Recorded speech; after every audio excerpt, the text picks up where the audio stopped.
Assalamu alaikum masu sauraro.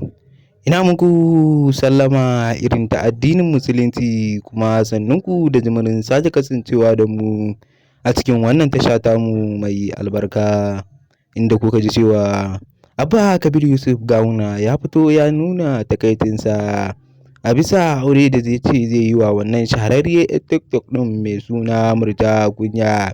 Inda ita kuma ta yi gaddama ta ce ita ba za ta yi aure yanzu ba.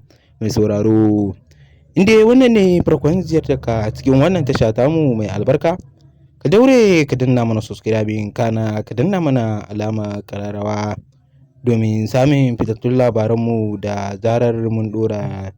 Inda Abba Kabir Yusuf din yake cewa ba komai ne yake so ya aurar da ita a cikin waɗannan auren zaurawa da ya gudanar ba, illa cewa ta ba da gudunmawa a lokacin zaɓensa, inda da ita aka yi gwagwarmaya, inda ita ta fito take cewa gaskiya ita ba za ta yi aure yanzu ba, sakamakon in dai aka yi mata aure yanzu ba mijin da zai lamunci abin da take yi a TikTok.